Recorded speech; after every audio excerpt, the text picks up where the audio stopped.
in September. Right. Nariman. Well, it wouldn't be a very interesting discussion if we all agreed. So I'm going to take the glasses half full position on this panel, even though at some level I basically agree with these guys. But let's We'll find out what level in a few minutes. Let's shake it up a little bit. This is the Great Recession. It is not the Great Depression 2.0, and it is not Japan's lost decade for a number of reasons. The institutional structure, very different, especially relative to the Great Depression. By that I mean social safety nets, deposit insurance, et cetera, et cetera, et cetera. It's also very different both in terms of the Great Depression and Japan in terms of the policy response. Just to kind of, Nouriel raised the Japanese example. It took 7 years for the Japanese to deal with their banking crisis. It took us a matter of months. There are problems with it. I'm not going to come to the defense of exactly the way it was done, but it's moved very rapidly. It has had some beneficial effects. Similarly, in terms of fiscal policy, people forget the Japanese, a lot of talk about bridges to nowhere, paving rivers and all that kind of stuff, but at the same time that they were raising spending, they were also raising taxes. Some debate about how much fiscal stimulus was there in Japan in the 1990s. This time around, our fiscal stimulus may not be enough, may not be the right kind. I'm not going to debate that necessarily, but it's much bigger than anything that happened in Japan or in the Great Depression, certainly. So I think this is very different. That's not going to stop us from going through a very, very deep downturn in the first half of this year. The worst, I think we all agree, the worst since the end of World War II. I don't think there's any debate about that. Because a few months ago, people were still saying the great news was that this was only the second worst economic crisis and that the 1980s was worse. A few tenths here, a few tenths there will get you to the worst or the second worst. I mean, if I could make a point, it might be true that our policy response may be more aggressive than Japan, even if it's not totally obvious whether we're going to end up like Japan, keeping alive zombie banks as opposed to like Sweden, take over the banks, clean them up and otherwise. But there are some differences that are worse for the US. Japan used to be a country where the household sector was saving a lot, where the country was running a current account surplus, and the country was a net creditor country, while in the United States until recently, savings rate of the household were close to zero, if not negative. The government was running huge budget deficit. The country was running a large current account deficit, and we're the largest net borrower in the world. And that puts you in a much bigger disadvantage compared to Japan. And in spite of this favorable initial condition of Japan, Japan had a multi-year stagnation. So it's worse in some ways. I would just have to say, I'll add to that every time I hear one of the administration officials, Chairman Bernanke or others, saying we're not going to be like Japan, I feel like we're more like Japan. And especially I would point at the banks. We simply have not taken proper decisive action with the banks. And until that's done, nothing, there's no recovering sharply. I was very disappointed with round one of the Obama administration's plan. I had really been expecting more.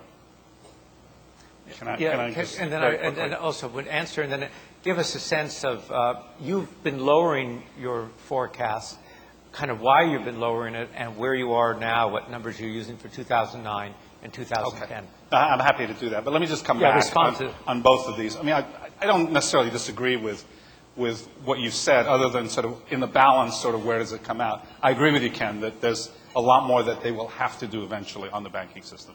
No debate about that. My only point is what they've already done, in effect, has prevented the meltdown of the system. If you look at things like risk spreads and so forth, we've sort of moved the ball a little down the field.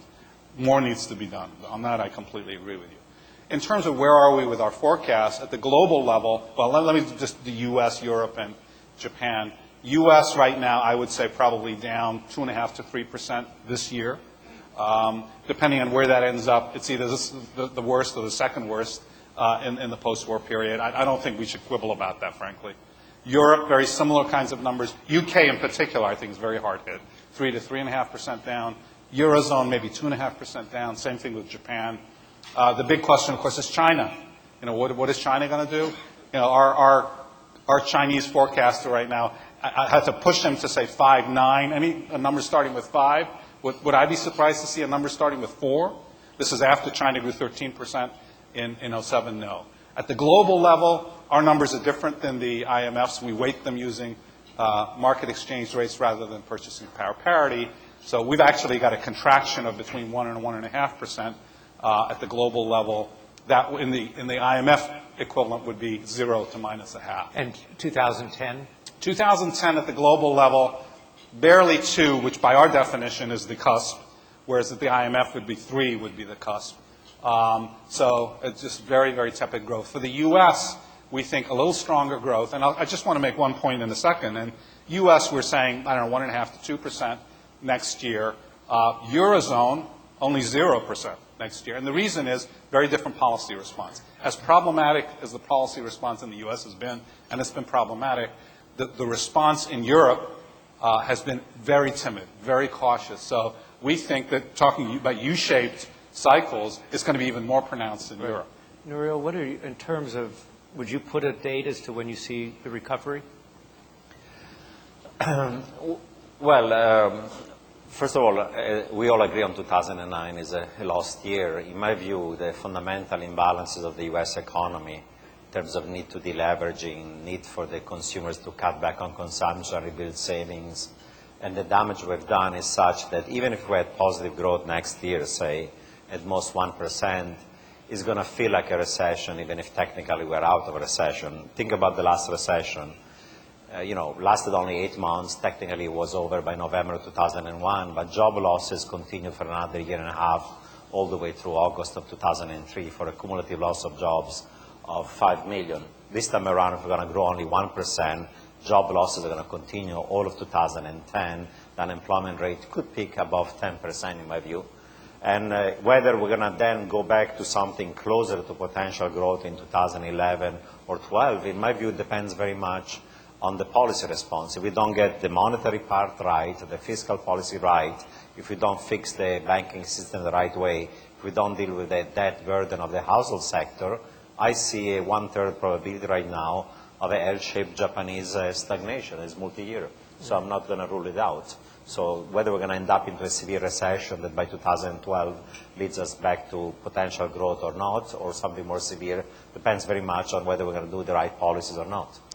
So what about, if we divide, talk about the U.S., Europe, if we focus on Asian emerging markets, how do you see them relative to the rest of the economy, the rest of the global economy?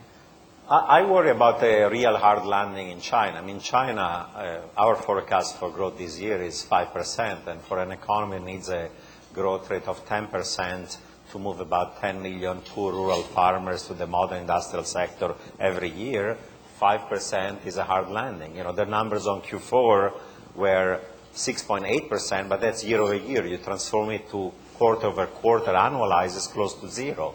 You look at their PMI below 50 for 5 months in a row. You look at production electricity minus something like 8% year over year. You look at collapse of exports and of imports. To me, right now, China, and manufacturing, by the way, is 40% of GDP. Certainly, manufacturing in China right now is a recession, and probably the economy is growing at 0% or negative growth, let alone 5%. They'll be lucky to reach 5% for the year. There is a hard landing right now in China. I will see whether the massive policy stimulus is going to make a difference. I'm skeptical, because you have an economy where net exports were 12% of GDP, where exports were 45% of GDP, and where investment towards the production of more exportable goods was something like almost 50% of GDP. I mean, most of it exportable new machinery, rest of it housing and infrastructure. So once you have a collapse of their exports occurring right now, then there's a collapse of investment, and no easing of money and credit is going to make any difference. I think we have to worry about the hard landing of China. Okay. Well, I actually was here a year ago and emphasized that I had concerns about risks in China, and I think I would have mentioned predicting Chinese growth had a good chance of falling to 6% or below. It has. Now the question is it going to get worse? I actually think what's going to happen in China is the government has a lot of reserves, and they're going to spend them on fairly useless things, much like us, and government infrastructure projects, loans to questionable projects. But they will keep the economy moving, but it's not going to be dynamic anymore. So we're really looking at a drastic longer-term slowing down of the Chinese economy. It's going to be, they're talk about a U-shape. they may have trouble keeping up 6 and 7% for a long time after this.